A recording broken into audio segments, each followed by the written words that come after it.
Very warm welcome to you all. It's a real pleasure to welcome Nuria de Castilla to be our speaker this evening as part of our regular Thursday evening lecture series. As we were discussing earlier today in the Events and House Committee, we've had an ongoing theme of in this year's lectures of examining the arts, architecture, and material culture of different societies, different cultures of Asia.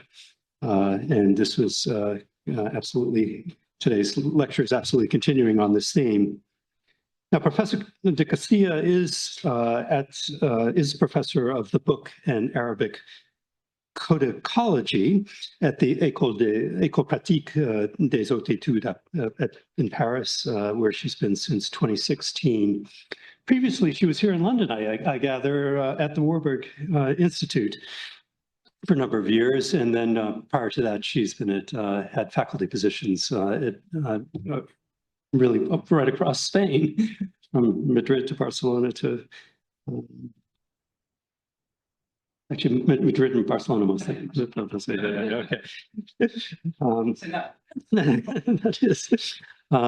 Now, she writes on the cultural history and material culture of Muslim communities in Spain and across the Maghreb during the Middle Ages and the early modern period. She also examines the cross-fertilization that has taken place between Islamic and Iberian Christian communities with respect to their written practices.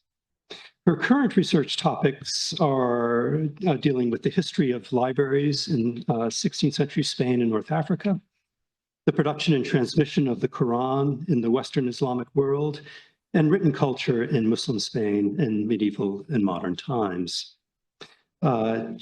Previously, she was the scientific coordinator of an ERC project that focused on the study of Arabic manuscript collection that was kept in the library of the monastery of San Lorenzo at the Escorial outside of Madrid. She's currently leading a project on the production of the Quran in Morocco and Al-Andalus. I think her lecture today is actually going back to an earlier project, but examining it in a wider geographic context. Whereas previously she was looking mostly at the relationships between Morocco and Al-Andalus. She's now casting her net more widely to look at manuscript production as it was implicated, as it spread out, or looking out from that geographic focus to as far away as the Ottoman court and other locations in Africa. So it's a great pleasure to have you here today, and we're really looking forward to your lecture and learning more. So thank you.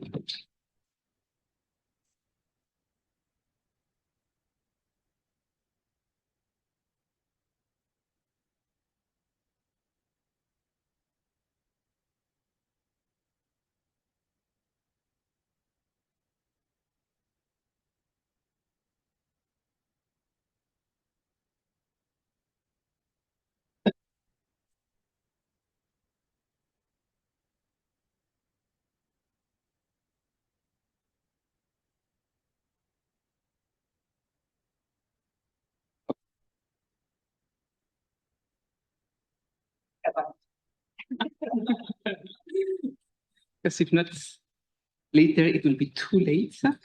So thank you very much for inviting me to be here today.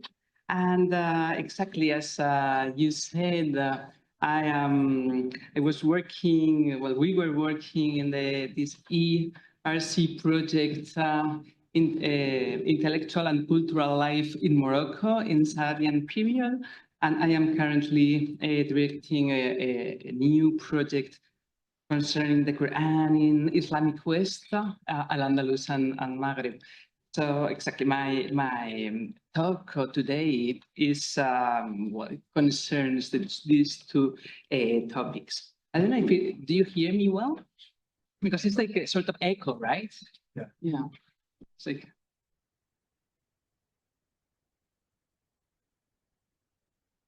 maybe, I don't know. Yeah. It's the echo with the light. Not the echo is always there. I don't know. Because I'm very far from the microphone. And yeah, these are the two volumes we published at the end of the ERC project. And so if you are interested in this intellectual and cultural life of Saadians through the library of El Escorial, François de Roche, who is here, and we invite you to have a look to these results published at the end of 2023.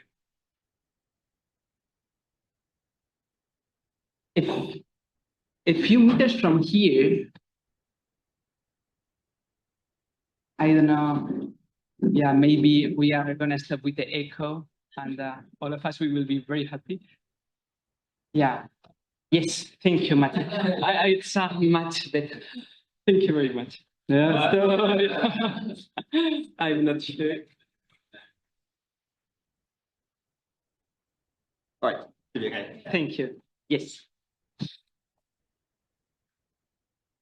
A few meters from here, in the British Library, there is a Quran from the Saadian period produced under the patronage of Al-Ghalib, Ahmed al-Mansur's brother. One might think that it's a good representative manuscript of the Quran manuscript tradition of the Saadian sultans, and that the other surviving copies are similar. However, after a presentation of the library of the Saadian sultans, now preserved in the monastery of San Lorenzo de El Escorial in Madrid, we can see that the Quran, known as the Quran of Moulay Zaidan, has exceptional and very different features. But let's start with the beginning, this context of the library. It's widely accepted that the period which runs between 1554 and 1660 coincides with the emergence of modern Morocco. It was a time of broadening horizons and direct involvement in international politics. The Sultan's policy required them to be well informed about developments abroad, and a network of informers helped the sovereigns to keep in touch with the rest of the world. At home, Arabic and Berber-speaking communities coexisted with Jewish and Spanish Muslim minorities, as well as numerous Europeans, renegades, merchants, and craftsmen, not to mention the African components following the conquest of Timbuktu and the Songhai Empire. How did Moroccan intellectual production and scholarship react to external stimuli during this period? What were the interests of the elites and those of ordinary people? What can we say about readers' tastes? Manuscripts can provide answers to these questions if they are properly studied, not only in terms of the texts they contain, but also by taking into account the paratextual elements, notes of various kinds, title pages, illuminations, colophons, and so on, which may be found in the manuscripts themselves. Following in the footsteps of his predecessors in foreign policy, the Moroccan Sultan Ahmed al-Mansur, who reigned between 1578 and 1603, was able to bring Morocco to the forefront of the international scene, which was then dominated by its two powerful neighbors, Christian Spain on the one hand and the Ottoman Empire on the other. The Sultan watched developments on both sides with attention, suspicion, and interest, particularly from Spain, where the Moriscos, the last Muslim communities present in the Iberian Peninsula, were a direct, if clandestine, source of information. Ahmed al-Mansur was a familiar figure in Renaissance Europe, so much so that he inspired Shakespeare to create the character of the Prince of Morocco in The Merchant of Venice, and perhaps also that of Othello in the play of the same name. The decline of dynasty began with the sons of Ahmad al-Mansur, the most important of whom was Mulay Zaidan, who reigned from 1603 to 1627. Mulay Zaidan is the second actor in the story of the library. He seems to have been more prolific in literary composition than his father. He himself wrote a commentary on the Quran inspired by older authors, as well as poems. And we found, in addition, many notes on the manuscripts that once belonged to him. Muhammad Haji, an excellent connoisseur of the period, describes Mulay Zaidan as an ignored literary prince. The death of his father, Ahmad al-Mansur, was the beginning of a long war of succession that was to weaken Morocco and led the Saadian dynasty to its ruin. Mulay Zaidan and his brother Abu Faris, the third of the main players in the history of the library, both proclaimed themselves sultans in 1603, the former in Fez, Abu Faris in Marrakesh, the kingdom's capital city. Other contenders emerged, and until 1610, the situation was full of reversals. After this date, Mulay Zaidan appeared to the European powers as the legitimate Sultan of Morocco, but the domestic situation had deteriorated profoundly. Years of conflict had impoverished the country, and the arrival in Rabat of the Moriscos expelled from Spain further weakened Mulay Zaidan's control over northern Morocco. Nothing suggested that even Abi Mahalli, a mystic who was also an apologist for tobacco, would lead his followers to such a swift victory. Within a few months, he swept the Sultanian troops from southern Morocco and reached Marrakesh on 15 May 1612, which Mulay Zaidan had to abandon in a hurry. The well-known Mulay Zaidan's love of books, evidenced by the annotation I have already mentioned, certainly explains why he did not resign himself to abandoning his library in the Badi palace. Like his father, Ahmad al-Mansur, Mulay Zaidan was careful to offer the image of a prince versed in the traditional sciences. To his eyes, his manuscript represented the possession of the highest value, a treasure trove of knowledge that he did not want to part with. And rather than risk seeing them fall into the hands of Ibn Abi Mahalli, he took them with him to Safi, on the Atlantic coast, from where he had conceived the plan of embarking with his retinue southwards to reach the Suez, the region from which the dynasty derived its origin and where he intended to rally his supporters. Two ships anchored off Safi, a Dutch one and Notre Dame de la Garde, whose owner, a French called Jean-Philippe Castellan, had been appointed consul to Morocco in 1607 by Henry IV and confirmed in 1610 by his son, Louis XIII. Mulay Zaidan chartered them to keep his people and possessions safe. He himself took a place with his retinue on the Dutchman, while the Notre Dame de la Garde was loaded with his fardo, so mainly clothes, and above all, what interests us here, the 73 hearts and the dozen of chests containing the Sultan's books. The two ships headed south, and after a smooth crossing, dropped anchor in Agadir on 16 June 1612. The Sultan and his entourage came ashore, and a large number of the herds were also disembarked. On board the Notre Dame de la Garde, nervousness reigned as Castellan and the captain, Valentin Galerio, awaited instructions on how to unload the rest of the cargo, and received the agreed 3,000 ducats. Several days passed without the Sultan's initial commitments being fulfilled. And some days later, Castellan weighed up the risks he faced. By unloading his cargo, he was very much afraid of being left with a debt that would never be paid. The very uncertain position in which the Moroccan sovereign now found himself also suggested that it would be difficult for him to react effectively to recover his goods. In addition, the crew heard that the Moroccans wanted to kill them and keep the cargo. Finally, the whole crew and Castellan agreed to weigh anchor and set sail for Marseille. A document formalizing this decision was signed by everyone, and on the night of 22 June 1612, the Notre Dame de la Garde surreptitiously set sail for the north. For Castellan, this travel north was the least risky option, the only risk being the corsairs active in the Atlantic and Mediterranean. There was one difficulty, however.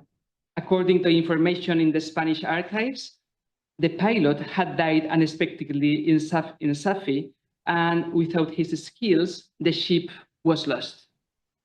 They spent 2 weeks on the high sea. They found at least the estuary of the Cebu, north of Salé, where they hid to rest.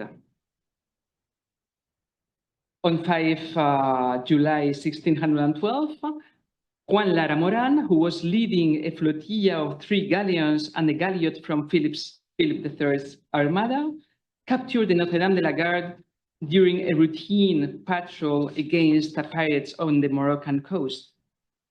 Jean-Philippe de Castellan introduced himself to the Spanish officer as Louis XIII ambassador to Moulay He explained that, in addition to the goods and 2 horses intended for the King of France and the Duke of Guise, the ship was also carrying clothes, jewelry, and a large number of books belonging to the Sultan. The story could have ended here.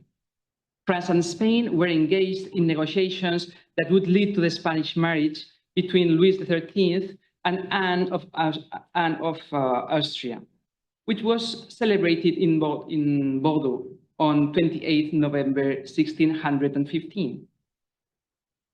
In a context of peaceful relations, there was no reason to seize the ship and arrest the crew. The nightmare that awaited them is all the more difficult to understand.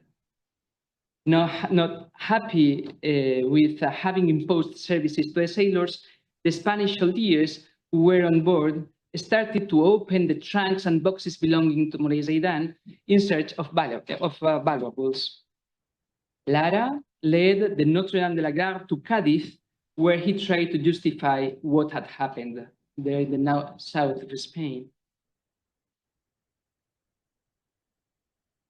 After the sea voyage that began in Safi, the books had finally reached land and were disembarked in Cadiz on 6 August 1612. In all, just over 4,000 manuscripts were placed in a depository. It's interesting to note that the library's reputation was later based on the imaginary surrounding the Sultanic collection. In 1617, for example, Achille Arlet de Sancy, the French ambassador to Constantinople, wrote a letter in which he spoke of the richness of the bindings. We are looking for him. Of course, he had never seen Moulay Zaidan's books, but he could imagine what they look like. And the bindings, as well as the whole volumes, are not, as I suggested, not exactly rich, but he thought. The Moroccan library arrived in Spain at a time of a great mistrust of the Muslim world. 2 years earlier, in 1609, Philip III had begun to expel the last Muslim communities from Spain. Hadn't the possession of works in Arabic been banned a few decades earlier? They were. And those who did not respect the rules were suspicious-looking people for the Inquisition. Hence, Moulay Zaidan's manuscripts seemed destined to be devoured by the flames of a fire, as had been the case with those seized in Granada in 1501, shortly after the city was taken in 1492. However, the king ordered Fajardo to organize transport for the 4,000 volumes over the 600 kilometers that separate Cadiz from Madrid. The archives shed a new light on the role of the Spanish sovereign in this affair and show that he was a decisive player. Gurmendi, an Orientalist scholar who worked for the king, wrote that there were 4,000 books, most of which had no title and more than 500 of which had no binding, in the words of Gurmendi. He briefly identified the contents of the manuscripts. According to him, more than 2,000 of them were treatises on the Quran, 1,000 on various subjects related to humanities, and the rest on philosophy, mathematics, and a few on medicine. He ended his memoir by recommending that King Philip III transfer them to El Escorial. This was done in 1614, again by royal decision. So in 1609, 1614, Muslim communities were expelled from Morocco, but in 1614, the library from Morocco was accepted in the same country, so in the Iberian Peninsula. In the absence of direct diplomatic contacts with the two powers involved in this affair, France and Spain, Moulay Zaidan sent an embassy to Constantinople to obtain the support of the Ottomans. The sympathy of the Ottomans was undoubtedly a comfort to the Moroccan Sultan, but he needed to find a more direct and effective way of obtaining the return of the books. This was offered by the Dutch Republic, which had relatively constant diplomatic and commercial links with Saadian Morocco. A Moroccan delegation was therefore dispatched to Amsterdam. France had unwittingly found itself in a delicate situation. As far as Moulay Zaidan was concerned, it had a direct responsibility, since Castellan was his consul in Morocco. Castellan, which is the captain of the boat to transporting the books. France therefore had to answer for the dishonest conduct of its representative. Paris refused to admit it. However, to avoid finding itself directly involved in this diplomatic imbroglio at a time when negotiations with Madrid were a priority. The loss of his books affected the Sultan Moulay Zaidan greatly, and he left on a former occasion some angry comments about some books stolen from him. We can imagine how he felt after his entire library disappeared. In order to put pressure on the King of France, whom he held responsible for the situation, but perhaps also to satisfy a need for revenge, he had all the French citizens who were then in his estates in prison. It was for 2 years, trade ceased between Morocco and France, and the relations between these two countries will not come back until much later in 1631. The Dutch Republic, for its part, took care not to upset the Sultan of Morocco in order to preserve the good relations they had with him. Letters were sent to their ambassador in Paris, asking him to obtain safe conduct for the Moroccan delegation. The delegation stayed in Amsterdam until August 1613, but was unable to travel to France, which only increased Moulay Zaidan's resentment. The Dutch Republic continued to support the Moroccan requests. On March 1614, they wrote to Maria de Medicis, again asking her to intervene with Spain to ensure that the books were returned to Moulay Zaidan. Parallel, perhaps informal.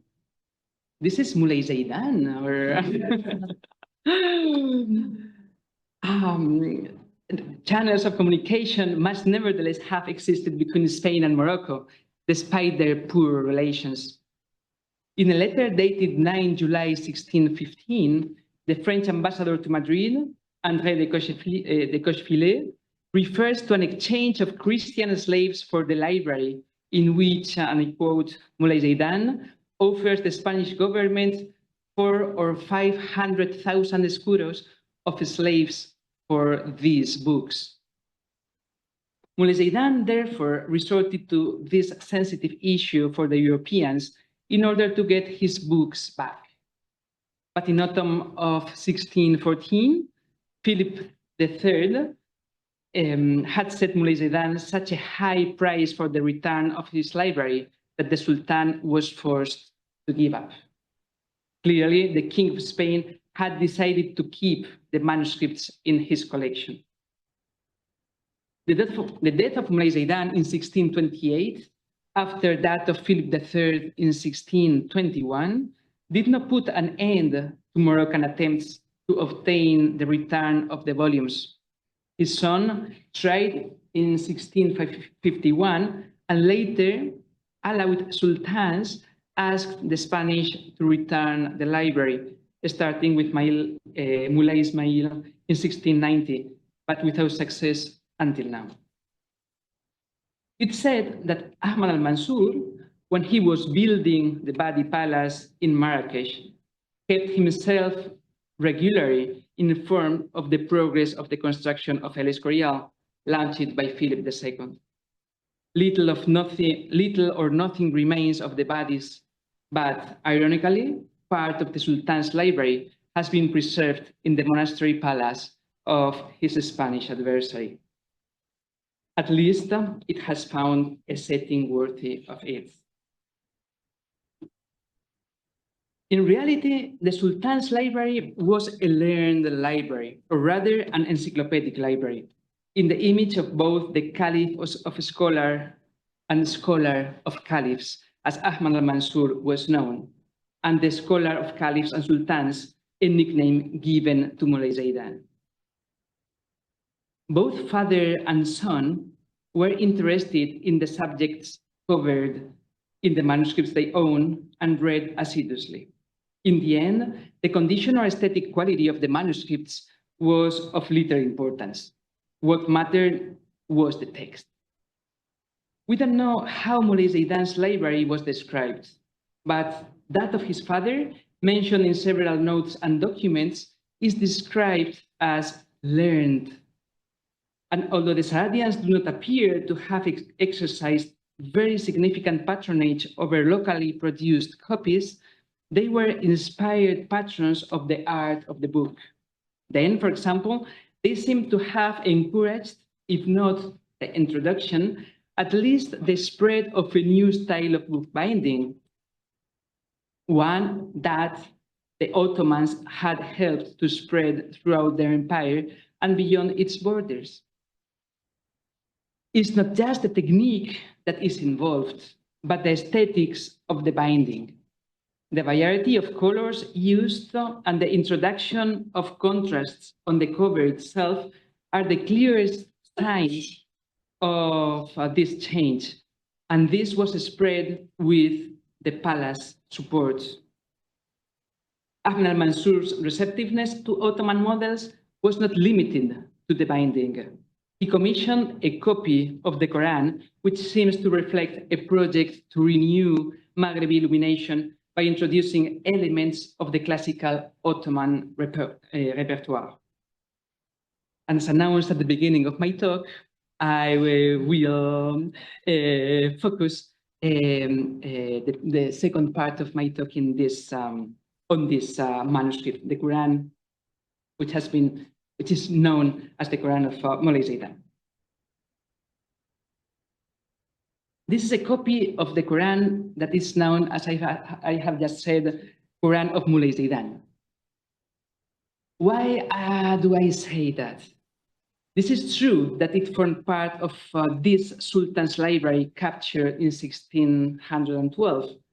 The colophon the colophon gives the date and place of its completion. 13 Rabi II, 1008, that means 2nd of November, 1599, in the Mosque of the Badi Palace in Marrakech. The date, but also the text, leave no doubt that the copy was made for the library of Ahmad al-Mansur, not Mulay Zaidan's father. To be Sultanian, the manuscript is not like Timur's, gigantic in size. In fact, it is slightly smaller than an A4 page. It measures 27 centimeters high by 19 centimeters width. The copy is written in Maghrib Mabsut with 19 lines per page. It was preceded by the tracing of a ruling with a mistara. In keeping with an ancient tradition, the vocalization and orthoepic signs are in color, while the consonant skeleton is in black. The copy was made on fine paper that is not watermarked and resembles traditional Western Muslim paper.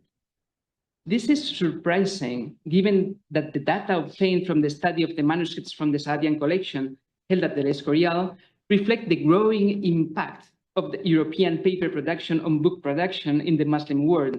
In fact, in Morocco, copyists seem to have had no choice but to use paper imported from Europe. However, Mohammed Haji speaks of the, and I quote, the abundance of paper manufactured in Morocco in relation to our period, but he refers to older sources in the note that accompanies this statement, which ends, but without references, by concluding that paper factories remained active in Fez until after the Saadian period. But this is the only reference we have. Among the dated Saadian manuscripts, 4 copies are made on a very homogeneous paper that may have been produced in Morocco, perhaps for books that had been commissioned by the palace, since all were made either for the library of Ahmad al-Mansur or for that of Mulay Zaidan. The leaves are quite thin and sometimes show repairs to holes that were made before the copyist began his work, as we can see here. The leaves are quite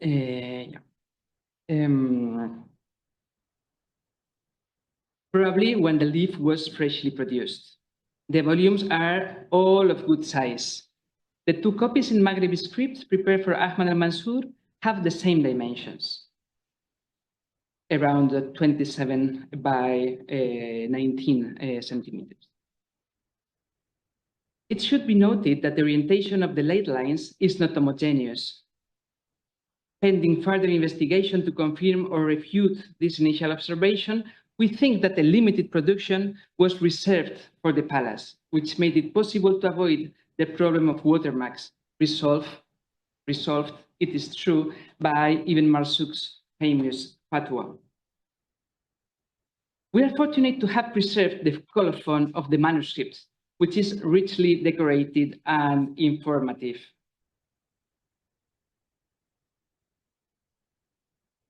A highly developed rectangular colophon occupies the entire front of a folio. The text itself is in gilded muhakkak script. And I remind you that the fa and kaf are punctuated in the Oriental style, nothing to do with the Maghrebi style. Its 16 lines stand out against an intense blue background featuring arabesques bearing Oriental-style flowers and leaves. It is set in an illuminated frame that follows Oriental models, both for the motifs and the colors. Like the full page decorations, the frame of the colophon is accompanied by vignettes, this time circular. A full one in the middle,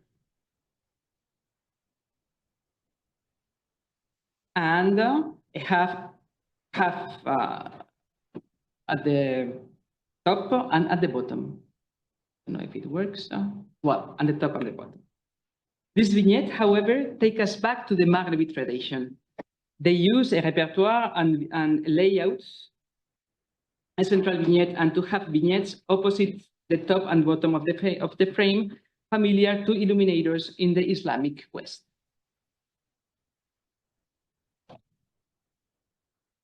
After some introductory lines, the colophon says the following. The copy was made for the most high noble prophetic Hassanid Ahmadian Mansourian library. It is the noble book, the splendor of which toned down the brightness of his blossoming meadow. What is the set? We have to understand the library. It became the guide of the library's books, which hoped they would reach nobility and prestige by lining up behind it. Every time they gaze towards it, they look away because of the fear it inflicts upon them. They freeze in the leather of their bindings as if they were dead. And it continues. At first, a light sprang out of its beginnings, which look like pearls making up a necklace. Its illuminated script was prepared by an ink blending amber, rose water, and orange blossom water. It's amazing, isn't it? This is the sign that God's word, inimitable and venerable, deserves to be set apart from that of man.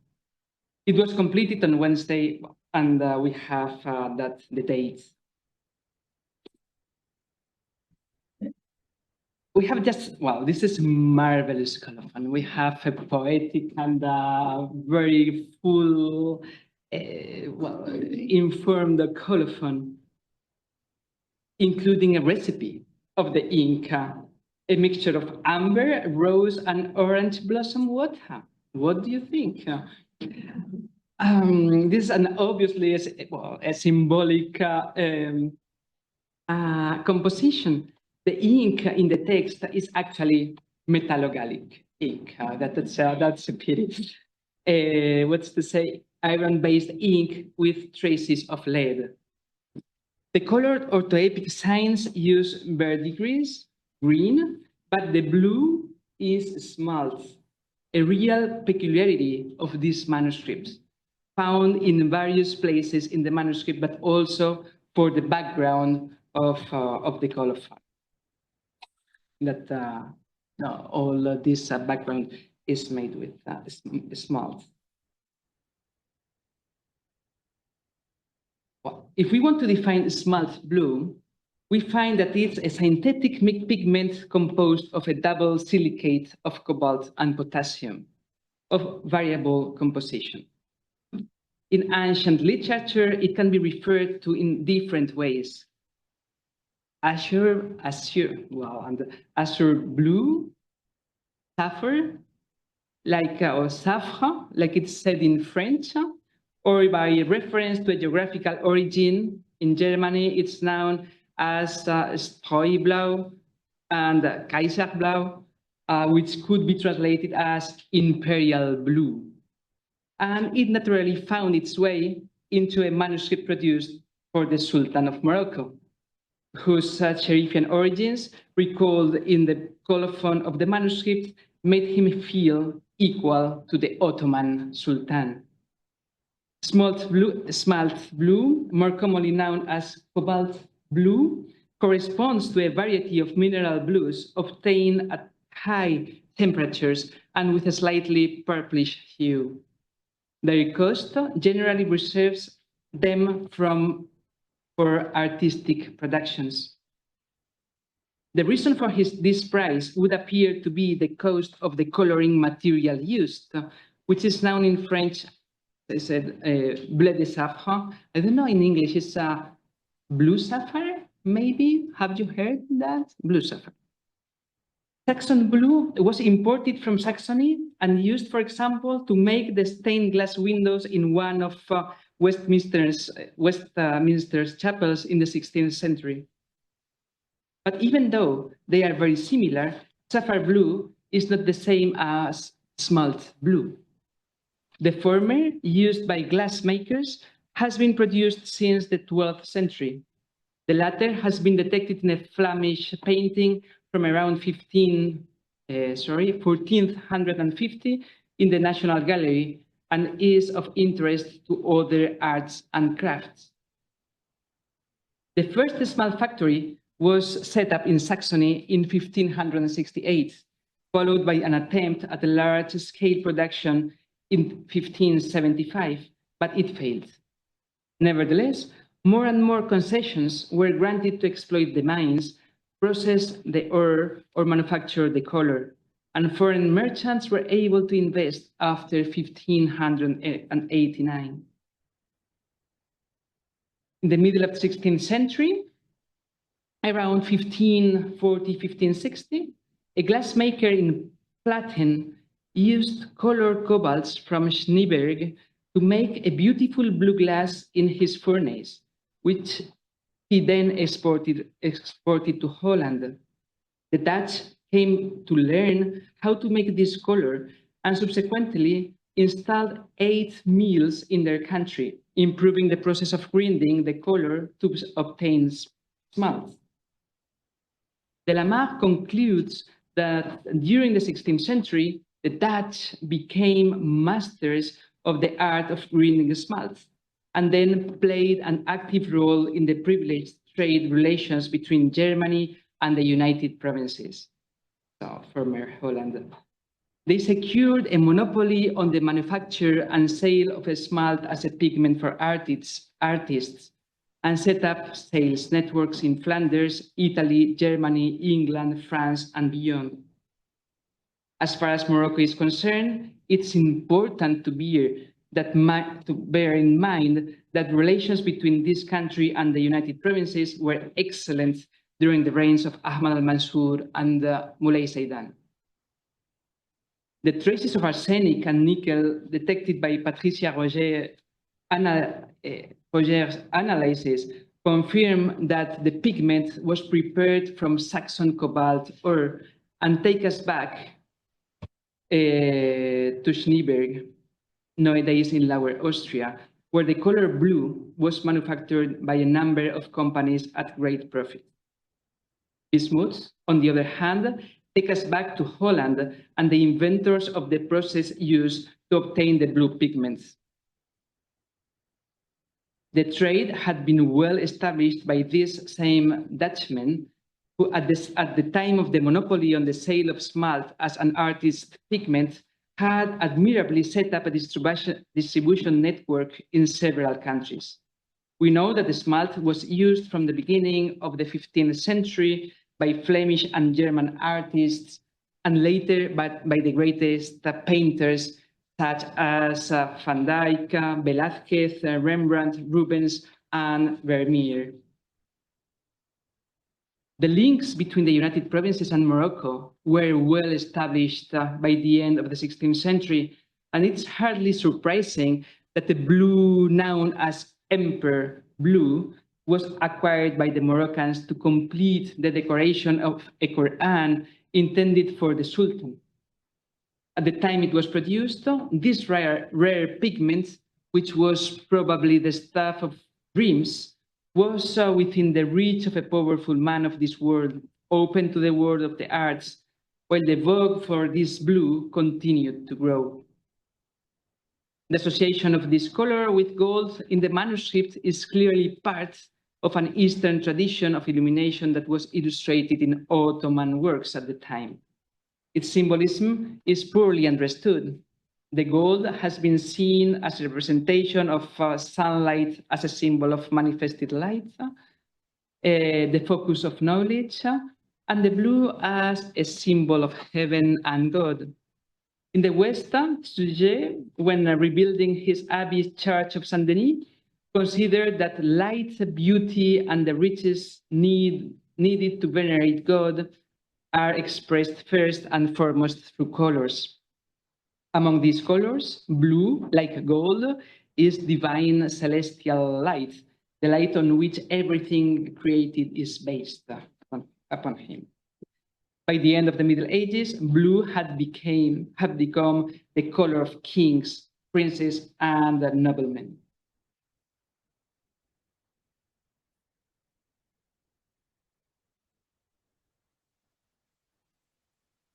Very exceptionally, this Quran, known as the Quran of Moulay Zaidan,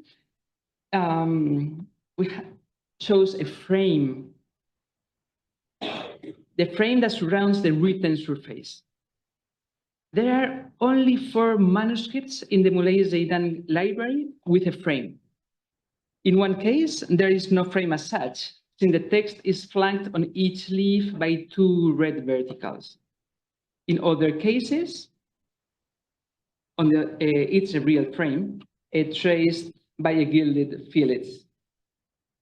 In another case, it's made up of 3 gold fillets. 2 of them follow the outline of the written surface on its 3 outer sides. The third, lined with the red and blue, runs along the edges of the page, and on the side of the bottom margin joins the other 2.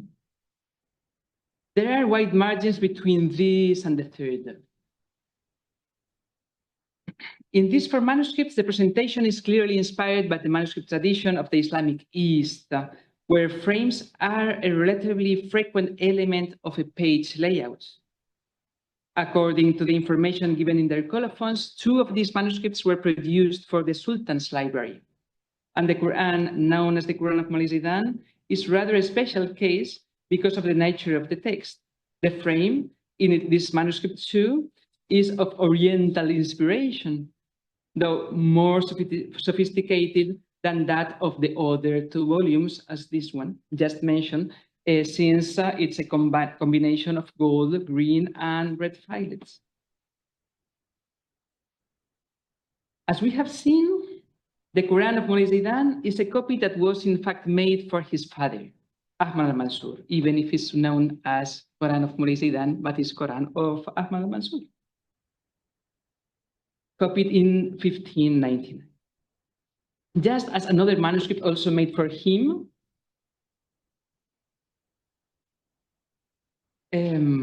is deeply rooted in a local tradition, using compositions that are sometimes centuries old. The Quran of Moulay Zaidan stands out for the originality of its illuminations in the Moroccan context in which it was created. Admittedly, it uses forms and motifs that are familiar to a Moroccan reader, such as the decorations for 5 and 10 verses,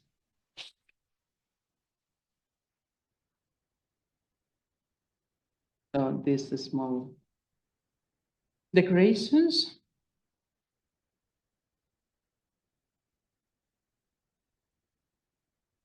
whose configuration and ornamentation and even the pseudo-Kufic scripts are rooted in a long tradition and find a striking parallel in a contemporary manuscript, a manuscript which is just close to here, the Al-Ghalib Quran, copied in 975, 1567, and kept in the British Library, as I mentioned at the beginning. The treatment of the beginning of the text with the Fatiha and the beginning of the Surah 2, quite usual in the West. Here in the first verse. This presentation differs from what at the same time became the norm in Ottoman Qurans, where Surah 1 alone occupies the right-hand page, opposite the first verses of Surah 2, symmetrically arranged on the left. However, the Ottoman influence permeates the whole volume. The frame in which the text is set, the full page decorations and the colophon, as well as the writing of the colophon too, and its arabesque decoration with small flowers are as un-Maghrebi as possible. The ornamental double pages at the beginning and end are a very surprising combination of a central circular decoration formed by the interlacing of a wide white fillet, which echoes compositions from the Almohad period or more recent ones, and two bands which frame it and whose decorative vocabulary would not be out of place in an Iranian or Ottoman copy of the Quran. It is true that the design of the latter seems more inspired by that of an initial double page with a text than by a full page decoration.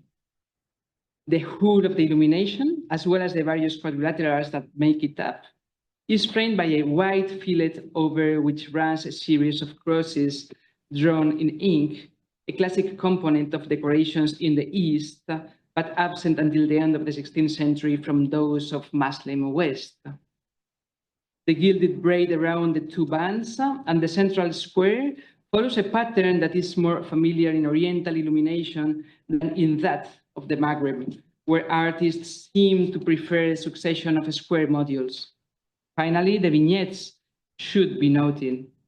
Those, they are of Oriental inspiration, whereas those on the colophon are part of the Maghrebi tradition.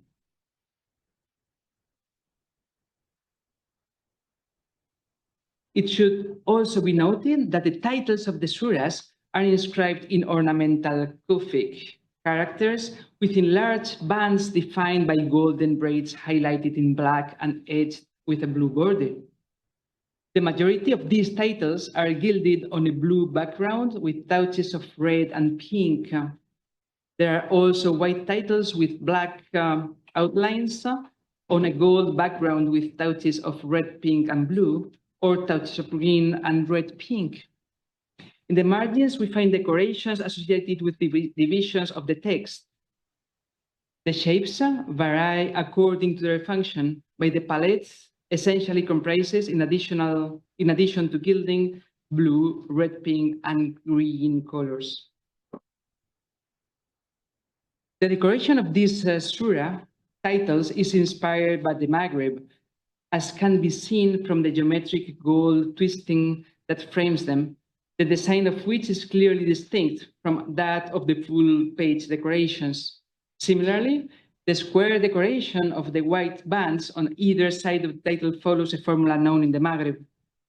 It should be noted, however, that in the manuscript tradition of the Islamic West, this presentation of the titles of the surahs in a band seems to be reserved for those that coincide with the beginning of a volume, whereas the designer of the illumination of the Moulay Zaidan's Quran did so systematically throughout the entire volume. And there is no connection between the frame and the headbands, as if the illuminators didn't know how to connect them. The Quran of Moulay Zaidan cannot be understood in the context of the crisis of his reign. It reflects the situation that prevailed during the reign of his father, whose prestige and wealth attracted foreigners from the Dar al-Islam and Europe. But it was undoubtedly also the image he wished to project to the outside world, that a sovereign open to new realities, that produced this effect. He had at his court both the well-known Spanish painter Blas de Prado and Ottoman copists and illuminators as the copists of these manuscripts.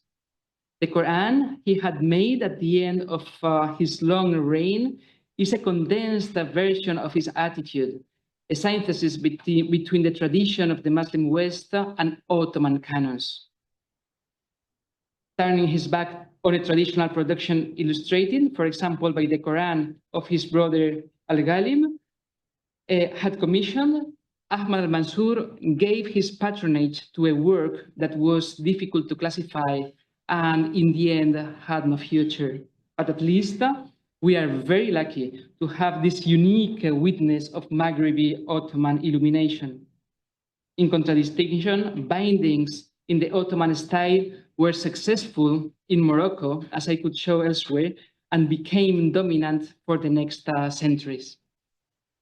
And with that, I hope to have shown this combination between Moroccan and Ottoman aspects in this last part of the Saadian's written production. Thank you very much.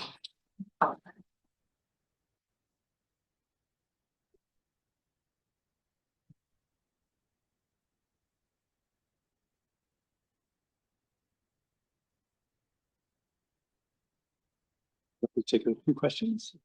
Yes, of course. Okay. Well, actually, I have two questions. I'll start with one, and then I'll open the floor up. And the question I have is, I mean, you've illustrated a very cosmopolitan vision for the Saadian Sultan that he was trying to project, both in terms of the motifs that he was drawing on from the Ottoman court as far east as Iran and Persian court, but also through the materials from European context. So yeah, it's a very palpable manifestation of a particular vision of a type of universal sovereignty. And I was wondering whether the Mansour court had produced texts which espoused certain forms of universal sovereignty as well. So whether you saw philosophical manifestations of the type of very physical manifestation of a very cosmopolitan. So I was wondering whether you tried to link the materiality of the particular poem with a larger philosophical.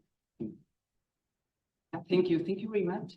Yeah, it's very impressive, as you said, this universe between Maghrebi tradition, European tradition, Ottoman tradition, all together in this materiality of this written culture in the Saadian period.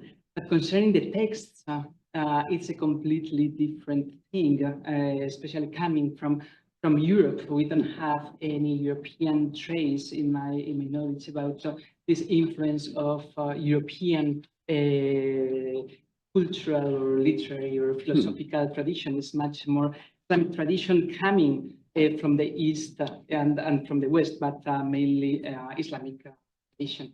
So that's very interesting as well, this intellectual exchange or material exchange, that it's not always permeable in all the topics, but it's mainly in the material way.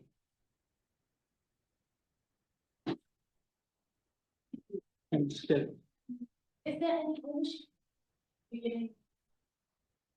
in the Quran of Malaysia? No, it's there. No, owners. There, we don't have a lot of ownership seals, but it's not the case here. But we have this wonderful colophon, which says everything, even a little bit more than everything.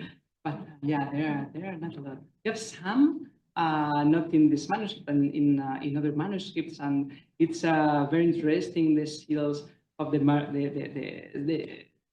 Saadian sultans trying to imitate the Ottoman seals. So that's fascinating, no? As well.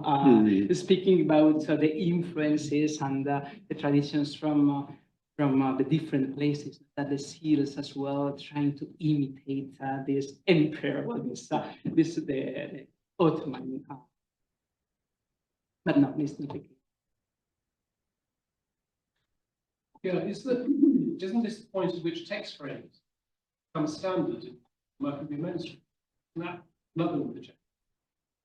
They became standard, but much later, but not at that moment. At that moment, it was more tradition of the East, and then even later, well, it's clear, a later tradition, much more connected to the East, but then we find it in the Maghrebi tradition too.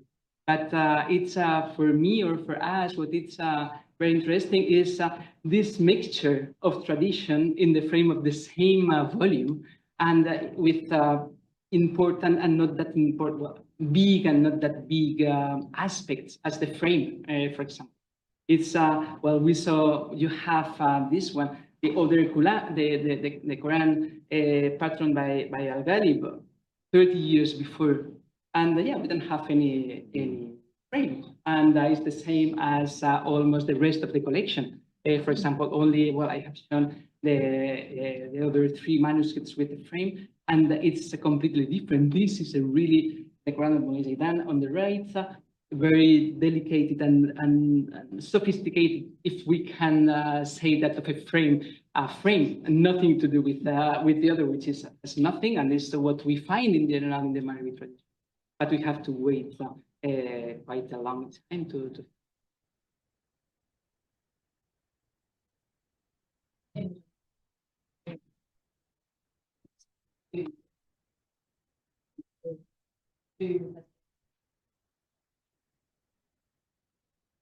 Unfortunately, it has not been tested. As you know, yeah, this kind of analysis well needs to, yeah, they are not as easy as we would like to. And we had in the El Escorial library, we had the chance to invite Patricia Roger with her machines and all the laboratory. She went there with her team to be able to analyze, to do the analysis of the Quran. The British Library, I don't know how it works, and maybe it's not the moment to ask, but yeah, it's as a lot of you know is not that easy to know, but that would be great to be able to check in different manuscripts what we find. And but it was very surprising making this kind of analysis in the Quran of Mohammed Zaidan to find that that blue, that those products from Holland use these very expensive actually, and well, for this small things still, but for all the background of the colophon, and it's complete. It's like, really? Are you sure that you found that? Yeah. I'm really sure, and that only the painters were using. So I'm not sure that would be great to check other manuscripts, but probably it would be very surprising to find it in another manuscript too.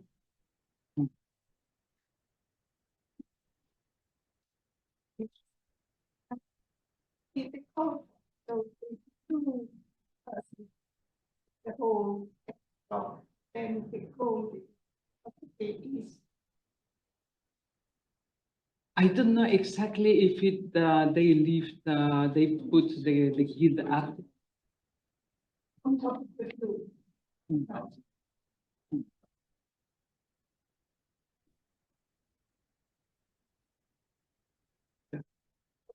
How is it seen when you were sitting in stories of the great predators, or was it just kept in the box and not really looked at?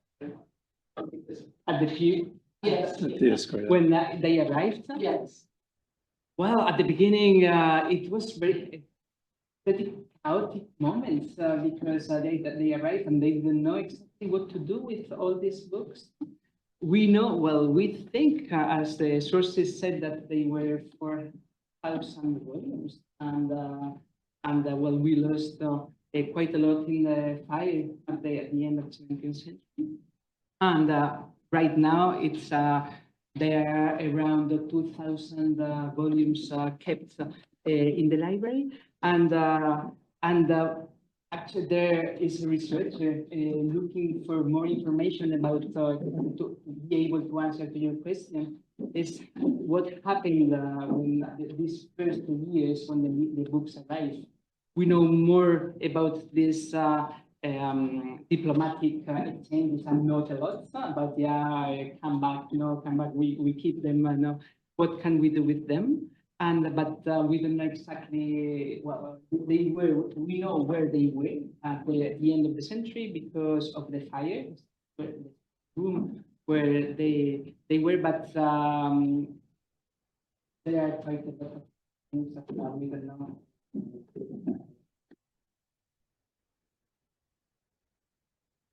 on the side, yeah, the name of the man report. The name of The report. So-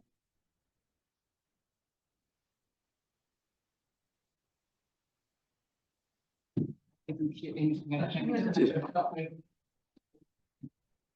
Who made, well, the person who made the report when the manuscripts are, yeah, exactly. It's an Orientalist, Gurmendi. Thank you. Yeah, sorry. Yeah. Yeah, and it has been published, and if you want, yeah, I can send you the To follow up on Allison's question, do we know why Philip wanted to hang on to the library? Why the kings of Spain? Given what they were doing politically just at that time, it seems slightly a dissonance, or were there rhetorical techniques by which they could dissociate the manuscript tradition from the Muslim presence in southern Spain? So I was wondering if there was a sense of what motivated them to hang on to it and to delay giving back. Yeah, that's the question. That's the question. That's the question. Yeah. And yeah, there is well, finally, there's an intellectual project behind this too. It's very difficult to understand. It's really very difficult to understand, mainly in this specific period. If it had been 1 century later, or I don't know, maybe before, it would have been different. But at that very same period, it's really very difficult to understand, because as I try to underline, it's just the same year that they were, the same king was expelling the last Muslim communities.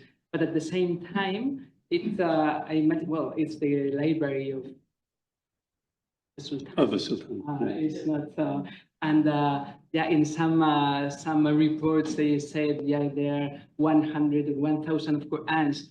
We haven't found that much as the bindings and these rich volumes.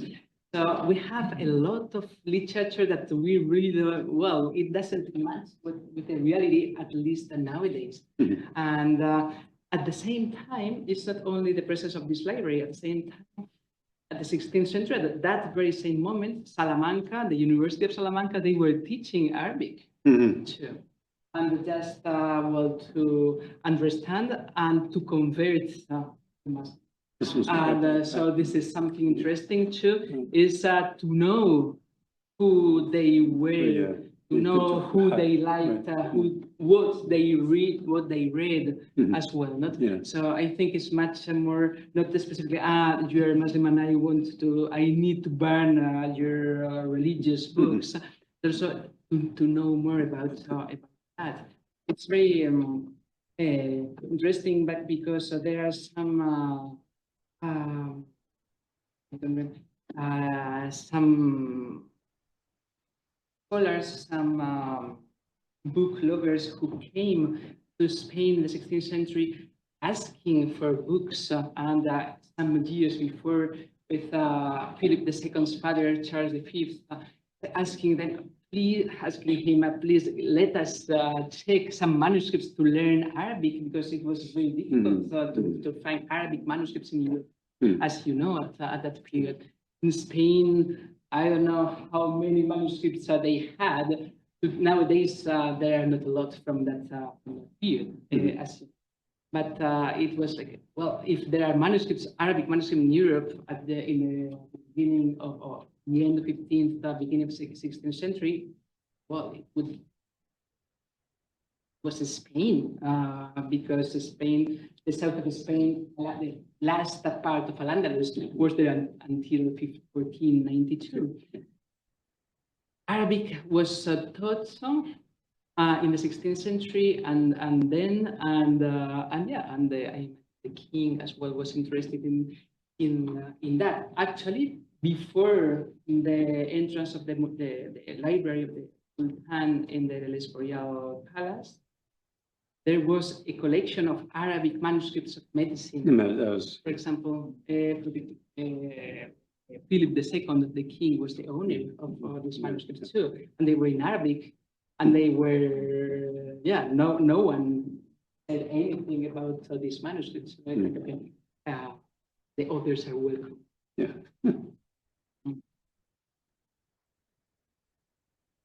Well, thank you very much. That was very interesting talking about the discussion.